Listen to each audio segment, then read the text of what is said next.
Tonight we'll pick up with the end of Ahaz's life. He's in Judah. He'll be in 2 Kings 16, verse 8 to 9. The Assyrians capture Damascus and slay Rezin, the king of Syria. 2 Kings chapter 16, verse 8. And Ahaz took the silver and the gold that was found in the house of the Lord and in the treasures of the king's house, and sent it for a present unto the king of Assyria. And the king of Assyria hearkened unto him. For the king of Assyria went up against Damascus and took it, and he carried the people of it captive to Kir, and slew Rezin. Okay, so that shows you their system.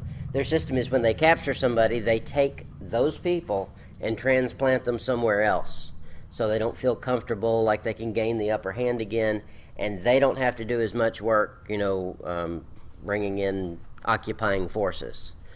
So we saw that happen with Israel as a nation. They would come in, then they'd bring in other people into the nation of Israel, into the land of Israel. But they also did it here in Damascus. Damascus was depopulated with other foreigners came in and took their spot. Ahaz commands Urijah, that's the priest, to make a strange altar for sacrifice. This guy, I told you this guy's bad. He just gets worse. He doesn't get any better. He desecrates the temple, and he sacrifices to the gods of Damascus. You know, the one that just got killed, the one whose gods obviously weren't any help. 2 Kings 16, verse 10. And King Ahaz went to Damascus to meet Tiglath-Pileser, king of Assyria.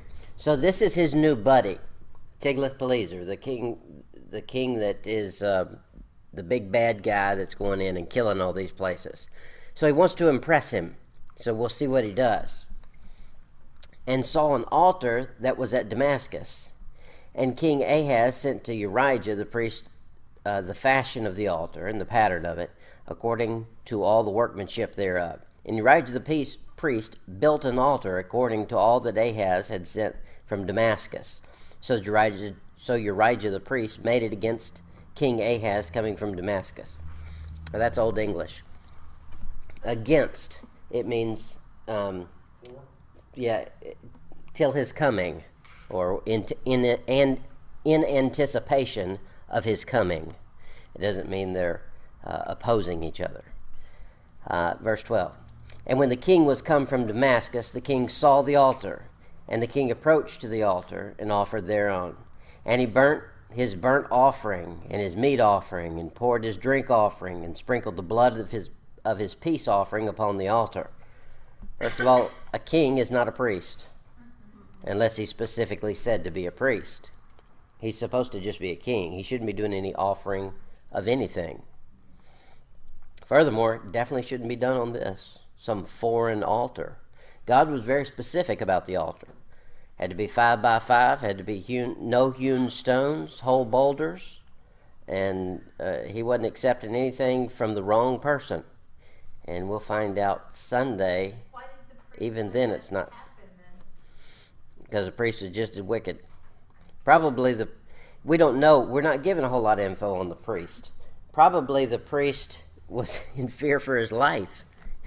You don't tell this king no. So either the priest himself was corrupt, or he was just scared, said, discretion is the better part of valor. Verse 14. This is where it gets really, we've gone off the deep end here.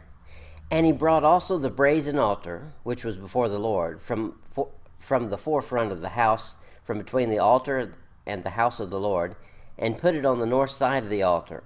Okay, so now he's going to integrate worship. He's going to have some old and some new. It's like a marriage, we're supposed to get something borrowed and something blue and something whatever all that stuff is. That's what he's doing here. He's got him the newfangled worship center, and he's going to bring in the old King James and set it on the counter there so everybody can see it. Verse 15.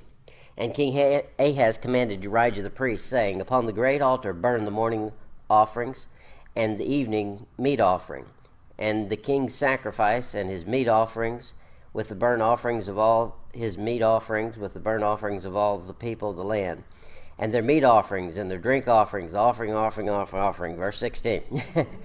This did Urijah the priest according to all that the king Ahaz commanded him. And King Ahaz cut off the borders of the brass and of the bases, and remove the laver from off them. He's redecorating this thing, but this is God's stuff. He's designed this thing on purpose to be just this way. So he says, we've gotten this. It just really doesn't match. Maybe that's a Needs a woman's touch. yeah. It's feminine. That's exactly what it is. He's saying, I don't like the eclectic look. We're going for a modern look. We need some clean lines. Cut that off and take that out. That's what he's doing. That's it. I've listened. And okay, so where did we stop? And took down the sea from off the brazen ox that were under it, and put it upon a pavement of stone. Okay, so he's just got a freestanding burn pit. Yeah. Well, this is just an instrument, the sea. It's a big thing of water. Verse 18. And the covert for the Sabbath that they had built in the house, and the king's entry without, turned he from the house of the Lord for the king of Assyria. He did all of this to give away. It wasn't bad enough he was giving away God's stuff. He had to desecrate it first, then give it away. This guy's in trouble. Says the same thing in 2 Chronicles 28, 22 to 25. There's not a whole lot of new information. I'll give you this, though. In verse 22, it says, and in the time of his distress did he trespass yet more against the Lord. That's bad. Distress is bad. That's a word. In fact, I was going to do a whole sermon on that one word. You can do it sometime. That word is a great word that you don't hear much anymore. What we used to say, and you used to hear all the time, was stress. Well, that's just a form. They've shortened the Bible word distressed. And so now we call it stress. But you don't hear that much anymore. Why? Because they've got a newfangled word for everything. So no longer are you under stress. You have a chronic problem. Your ADHD, your hypertension, your hyper whatever. Should I lay down? Yeah. So now it's no longer a problem you have to deal with, which was what stress indicated. It's situations. Now it's just who you are. We got to give you some medicine for that. Well, you are. Okay, yes. The closing remarks on his life are found in 2 Kings 16:19. Now the rest of the acts of Ahaz, which he did, are they not written in the book of the Chronicles of the kings of Judah? And Ahaz slept with his fathers, and he was buried with his fathers in the city of David, and Hezekiah his son reigned in his stead. Well, at least he gets a son to sit on the throne, but there's nothing great about him, and definitely no great epitaph that's going to go with him. So the next guy pops up is his son, Hezekiah. He reigns from 716 BC to 686 BC. The prophets during this time are Isaiah and Micah. So in your Bible, those are the two books that will correspond. Hezekiah begins to reign in the 3rd year of Hoshea and reigns 29 years. So he's going to reign for 6 years while the northern kingdom is being taken away. 2 Kings 18, verse 1 to 2. Now it came to pass in the 3rd year of Hoshea, son of Elah, king of Israel, that Hezekiah, the son of Ahaz, king of Judah, began to reign. He reigned 25 years old was he when he began to reign, and he reigned 29 years in Jerusalem. So he gets a pretty good reigning time, 29 years, and he's fairly decent age where he should have, developed somewhat of a brain. At 25 years old, you've seen a little bit of life. You begin to learn how to reason and predict what's going to happen if you do this happens. So he should be able to use his brain. Now, the benefit to this is this. He's seen his dad do it all wrong. Now, if environment makes a man, then environment should have made the worst sinner we've seen. It should have made an Ahab, but it doesn't make an Ahab. Environment doesn't control outcome. An individual controls the outcome. The same things in 2 Chronicles 29:1. No new information there. He does right according to all, to Al. Left off an L there. According to all that David did. Y'all didn't know Al. No Al. No Al. That'll be in 2 Kings 18, verse 3. And he did that which was right in the sight of the Lord, according to all that David his father did. Now, that's a great thing to see. And it's so refreshing after having read these things. So, you get reading through those kings and you just get wore out with how wicked they are. This one's bad, this one's worse, this one did just as bad as the other one, didn't care. Finally, we get somebody who cares. The thing we've got to think about in this, we get to reading through these kings, and we there's a phrase that says, familiarity breeds contempt.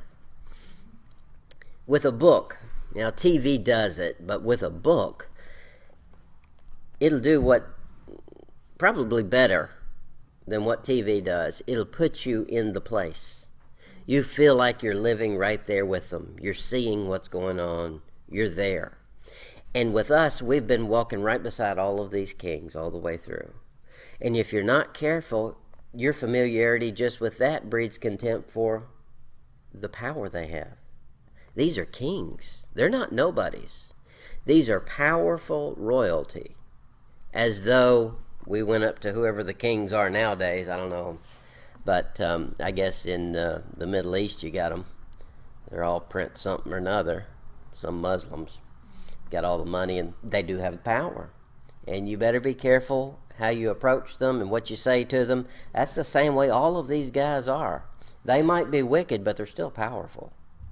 So keep that in mind as we go through this. Let's see. He did right. That's a good thing. The temple is repaired and cleansed. That's the first place to start. The first place they start is in not the home. That's the place you would say start. You'd say he just needs to clean up his act and, no, he didn't start there. He started at the church house. He went down there, cleaned it up. Now, to a degree, you have to start that way. He's the leadership. As the leadership, the public's not going to see what he does in his home. And if he doesn't get right in his home, he's sure not going to do it in the church. But publicly, this is where he starts, in the temple. 2 Chronicles 29, verse 3. 2 Chronicles 29, verse 3. He, in the first year of his reign, and in the first month, opened the doors of the house of the Lord and repaired them. Good, because his dad had tore them up. And he brought in the priest and the Levites, and gathered them together into the east street. Together into the east street. Yeah, okay, wherever that is. And he said unto them, Hear me, ye Levites, sanctify now yourselves, and sanctify the house of the Lord God of your fathers, and carry forth the filthiness out of the holy place. Okay, that's the way to clean it up. The way to clean it up is say, hey, look, we're going to clean this place up. Before we start, y'all get clean. Then go in and start cleaning up everything you see, and anything that's filthy, get it out of here. That doesn't mean have a garage sale so you can pass it on to somebody else. That means burn it. And that passage goes on down quite a ways, down to about verse 19. Tells you about all the things that he's cleaned up. And he's done a good job of cleaning, and it goes into very minute details on how he's going to clean it up. It's all good reading. Okay, the next step is the service of the house of the Lord is restored. Okay, now he's got it cleaned up. Now there can be a service. Preparation has to be made for service. The same with individuals. Now we've seen it corporately we're seeing it now in the public eye. But privately, for yourself, the same goes true. You need to set up a system. So you set up a place, okay, this is where I'm going to read my Bible. I'm going to clean this area out. I'm going to clean me up, and then I'm going to go restore service. That's service to God. That's the simplest service you can do. The simplest. There's no need to come have a worship service if you're not doing your individual service. Otherwise, you're just a big hypocrite. Now, you can do both, and that's great to do both. But if you've got to choose between one or the other, you better start with private. In 2 Chronicles 29, verse 20. 2 Chronicles 29, verse 20. Then Hezekiah, the king, arose early and gathered the rulers of the city and went up to the house of the Lord. Now, I don't know why in the world they have to say early. Sometimes that's the best way to do it, is to get up early. Because our lives are so cram-packed. You know from the moment you wake up, you've got things you've got to do, and it's not going to let up. That's right. Yeah. That's right. So sometimes the thing to do is you've got to make yourself get up early. I can't do that. I can't get up early. I can't. Now, I can stay up late. For me, that works great. However, the older I've gotten, the more I tend to get up early, and then go back to bed and get a little nap before I get up. And that works. God will wake you up. God will wake you up and say, hey, it's time to get up. Then you get up, you go read you something, find out what he's saying, then go back, get your bed. In fact, I did last night. I got up at, I think, 5 and went back to bed at 7:30. And that works great. We're going to cover Sunday. This is going to be a crazy video if they're trying to get the information about the Kings. I'm all distracted tonight. On Sunday, I'm going to preach. You know, nobody knows the day Jesus was born. And I don't have any problem with them making it December the 25th. If that's a day you want to set aside, that's good. You know, just pick a day. They're all good. Pick one. And you can observe it on that day, a memorial. However, December the 24th is a day that's marked in the Bible. And there is a half a chapter just on that day. And we'll get a sermon on just that day, and I'll re-preach the sermon that was preached on that day. It's in a little bitty book in the Old Testament before Jesus was ever born that most people don't even know the book's there. So that'll be good. December the 24th is a day that should be marked, not December 25th.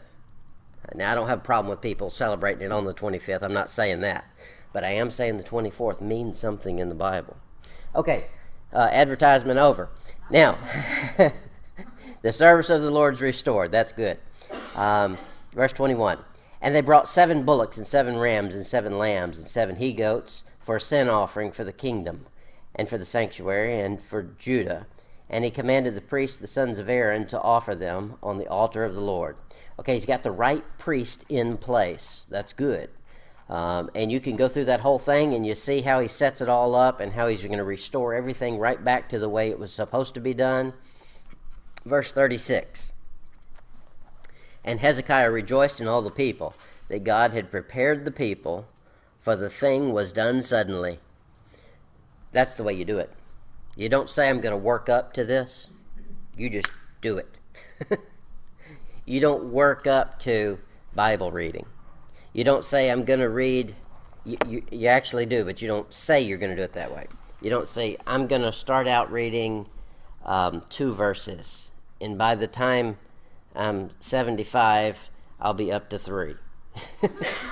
Because you won't. You'll be down to 1. It doesn't work that way. You do suddenly. You say, okay, I'm going to read 5, and that's what I'm going to do. And then you just do it. That's the way they did. All of Israel and Judah are invited to Jerusalem to keep the Passover. That's where the Passover is supposed to be observed anyway. The Passover, there's 3 times in the year all males are to appear before the Lord. That's in Jerusalem. And so he sets up the Passover to be observed in Jerusalem like it should have been all along. 2 Chronicles 30, verse 1.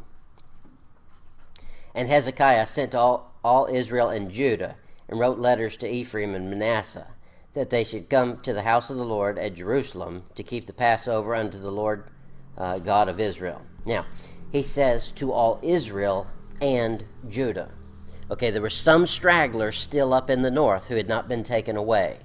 And he's telling them, hey, look, don't worry about what your allegiance is as far as a country. Your religion is, this is what God has said to do. Don't worry about crossing the border. We're not going to ask for a special, passport to get you in here. Just come on down. You're welcome. That's a good thing to do. He brought them in, said, this is open. Now that's the way it should have been all along. And Jeroboam, got to get Jeroboam, Rehoboam, get them confused. Jeroboam knew that was what was supposed to happen. He knew they were supposed to come for Passover every year. And he said, I can't let them go down there. They might switch allegiance. So he stopped them from coming. So now the gate's back open. Come on back down. Have Passover with us. Verse 2. For the king had taken counsel, and the princes, and all the congregation in Jerusalem, to keep the Passover in the second month. Okay, when's the Passover supposed to be kept? First month. Mm-hmm. When is Passover? Yeah, it's usually in April sometime, and it can vary, but basically that's when it is. It's in April. So the first month of the Jewish calendar is basically April. It always has been. In America, the first of the year has always been April too, until, I don't remember what year it changed, but until the year it changed. When it changed, they changed it to January being the first of the year. When they did that, a lot of people wouldn't change. They said, no, April's always been the first of the year. It's still going to be the first of the year. So they called those people something. They called them April Fools. That's where April Fools comes from. Do what? And bow ties. Right. She says I can wear a bow tie on April Fools. So, okay, verse 3. For they could not keep it at that time because the priests had not sanctified themselves sufficiently, and neither had the people gathered themselves together to Jerusalem. Okay, so what happened was they had to celebrate it on the second month instead of the first month when they were supposed to. Because remember, the first month, the priests were still sanctifying themselves and the temple. So it wasn't able to be had. So they were allowed to postpone it 1 month. Verse 4, and the thing pleased the king and all the congregation. Doing right makes God happy, the king, but it also makes you happy and the people around you happy. Doing wicked doesn't. Doing wicked usually makes you happy. Maybe one or two other select people. But wickedness makes a nation hateful. Righteousness exalts a nation, makes them admired. There's a difference in the North and the South. We talked about that in Sunday school Sunday. In the South, there's just a friendliness in the air, a happiness and a lightheartedness that's here. It's because the South has had the Bible and more Bible belt, more religious that's true than the North has. And so because of that, you can feel it in the atmosphere. That's what's going on here. Okay, the Passover is celebrated for 14 days. That's going to cause a problem. 2 Chronicles 30, verse 13. Passover is how long? 1 day. 1 day. 7 days. 7 days follows it is unleavened bread. Now, this is including all of that. So he's going to include Passover, unleavened bread, and a 7-day celebration. He's including all of those and calling it Passover, because that's what started it. That does not mean that the unleavened bread has now lost its title and it's called Passover. Some people confuse the two. They're not confused, but sometimes you'll see it grouped together as though it's all one, and it's not. 2 Chronicles 30, verse 13. And there assembled at Jerusalem much people to keep the feast of unleavened bread in the second month, a very great congregation. There he's explained unleavened bread is why they're there, but it's going to continue and continue. And they arose and took away the altars that were in Jerusalem, and all the altars for incense took they away and cast them into the brook Kidron. Then they killed the Passover on the 14th day of the second month, when it normally happens on the 14th day of the first month. And the priests and the Levites were ashamed and sanctified themselves and brought in the burnt offerings unto the house of the Lord. And they stood in their place after their manner according to the law of Moses, the man of God. The priest sprinkled the blood which they had received at the hand of the Levites. And he goes through and tells you how Passover happens. It always happens the same way. They've gotten everything ready. The people are ready. The priests are ready. It's all been a get cleaned up, get ready, and now they're having it. They're going to have fun with it. And they do. Verse 23. The whole assembly took counsel together to keep other 7 days, and they kept other 7 days with gladness. They said, you know what, we've been having such a good time, let's extend this meeting. And that's what they did. Verse 23. Yeah, 2 Chronicles 30. No. 2 Chronicles, 30, verse 23. Verse 24. For Hezekiah, king of Judah, did give to the congregation 1,000 bullocks and 7,000 sheep, and the princes gave the congregation 1,000 bullocks and 10,000 sheep, and a great number of priests sanctified themselves. What it did was it started a revival. We saw the head priest sanctifying themselves and cleaning up the temple. Now we find out not all the priests did. Even more of them did after this thing. So it caught on. And that's revival.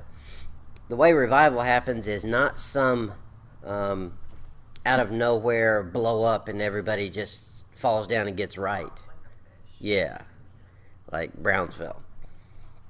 Doesn't happen that way. The way it happens is one person gets right, then another person gets right, and then there's a spirit that starts to change. Once those people get right, then the influence switches. The influence is more people getting right, but it's not some sudden thing that just takes over and nothing we can do about it and it's just going to happen. No, it doesn't happen that way. And we'll probably never see one. It doesn't happen on a set day either. You're right, you don't set the day. On this day, we're going to have revival and everybody's going to change right now. All right, Hezekiah again. The high places are removed, the brazen serpent is destroyed. Now there was one bad thing that was still going on. That is, Moses' brazen serpent had become an idol. And so they're cleaning everything up. He's got to clean that out too, because the people are not viewing it the way it should be viewed. 2 Kings 18:4. 2 Kings 18:4. He removed the high place and brake the images and cut down the groves and brake in pieces the brazen serpent that Moses had made. For unto those days the children of Israel did burn incense to it. And he called it Nehushtan, that's it. Nehushtan. So we got to get rid of it. Anything that is a religious support system that becomes the religion has to go. It all should point to Christ, and when it no longer points to Christ, there's no need for it. And so that's what happened with the brazen serpent. Hezekiah's righteousness is made manifest by his further reforms throughout his kingdom. 2 Kings 18, verse 5. 2 Kings 18:5. He trusted in the Lord God of Israel, so that after him was none like him among all the kings of Judah, nor any that were before him. For he clave to the Lord, and departed not from following him, but kept his commandments, which the Lord commanded Moses. Wow, what a statement. Nothing negative in that. That's a good guy. Furthermore, he doesn't compare him to David, and that's where you would think he would compare him to. Who's he compare him to? Moses. You know who Moses is? Moses is a type of Jesus Christ. Moses says, listen, God's going to raise up for you a prophet like me, and him you better hear. And in fact, that was Jesus Christ, and he did raise up. Now this guy's being compared to him, not to David. And you can get the details on everything else that he does further in 2 Chronicles 31, 2-21. That's too much reading for my little voice tonight, so y'all can look that up if you want to get a hold of it. Okay, Hezekiah rebels against the king of Assyria. It'll be in 2 Kings 18:7. And the Lord was with him, and he prospered whithersoever he went forth. And he rebelled against the king of Assyria and served him not. Remember, his dad was in league with the king of Assyria, Tiglath-Pileser. Now this guy says, hey, we're not buddies. We ain't on the same playing field. We don't serve the same God. I'm not serving you. I'm not your servant. Like Laura would tell me when she was about 3. When she was about 3, 2 or 3, she looked at me. She said, "Nor not the only king." I said, "As far as you know, I am." she said, "Dr. Ruckman's a king too." I said, "Well, he thinks he is." She said, "I'm not nor servant." Her voice was just soft and She just figured things out, you know. I walked in our room and I had my blanket over my face like this, trying not to show her. You're And I was laughing like, your face oh, off. yeah. So he rebels against this wicked king, and he should have. Let's see what's going to happen. He smites the Philistines. So look what he's doing here. He's going against Assyria and the Philistines. So he's got it from both sides. That's going to be Christians. In this Christian life, when you decide to do right, you're going to have to break some ties with people that you used to be tied up with. That's going to cause conflict. Then new conflicts going to come at you. As though it wasn't bad enough that you're trying to do right and get rid of the bad things. Bad stuff out of nowhere is going to smack you. Get used to it. 2 Kings 18:8. He smote the Philistines, even to Gaza, and the borders thereof, from the tower of the watchman to the fenced city. So he's working and he's doing what Christians have to do, fight it on every front. The fall of Samaria occurs in the 6th year of Hezekiah. That's up north. 2 Kings 18, verse 9 to 12. And it came to pass in the 4th year of King Hezekiah, which was the 7th year of Hoshea, son of Elah, king of Israel, that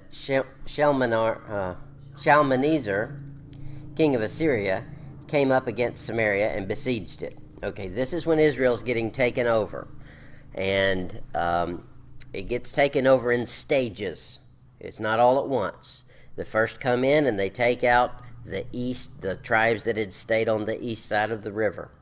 And then they slowly work their way in and they start besieging right here Samaria, the last stronghold. Verse 10. And at the end of 3 years they took it. What a long siege. 3 years. 3 years with somebody out there trying to stop your water and not let you come out of the city to get food. That'd be tough. Even in the 6th year of Hezekiah, that is the 9th year of Hoshea, king of Israel, Samaria was taken. Samaria is one of those places that's, you can do a whole study on Samaria. And there's a lot to it, and there's some pieces that I haven't put together yet, but there's a lot about Samaria that's interesting. You know what Samaria is? Samaria is the place that Jacob bought. And he shouldn't have bought it. He bought it. And as soon as he bought it, Dinah, his daughter, is raped. The boys go in and kill all the men. Jacob says, hey, look, you're going to make me stink to all these other people. They're going to come in here and kill me, and this is my land. I just bought it. Well, don't buy it. God said you can have it. They didn't own it. You paid the wrong person. So Samaria is a tough place. It has a hard start. Then it becomes a transplant. We've seen how they do. They're going to bring in other people to live there. So what happens? Some of the Jews are still hiding out. They're around there. We saw the king invite them to the Passover. So what ends up happening is you have the half-breeds. Okay, so that's when Jesus shows up. In his time, they didn't like the Samaritans because you couldn't tell. They weren't dedicated to Israel. They weren't dedicated to heathen. They were just half-breed. You didn't know what they were. So that's where that Samaria is. Samaria's taken there. Let's see if there's anything else in here we need. In 2 Chronicles 32, 2 Chronicles 32:1. After these things, and the establishment thereof, Sennacherib, king of Assyria, came and entered into Judah. Okay, Judah, that's the southern kingdom. And encamped against the fenced cities, and fought to win them for himself. He said, we're on a roll, boys, let's go. Let's keep knocking them down. But he didn't know who he was dealing with. All right, let's get one cross-reference, Isaiah 36:1.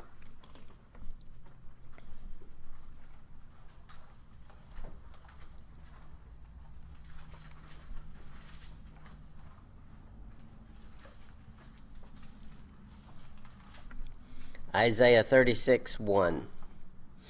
Now it came to pass in the 14th year of King Hezekiah that Sennacherib, king of Assyria, came up against all the defenced cities of Judah and took them. Sometimes you lose a battle or two.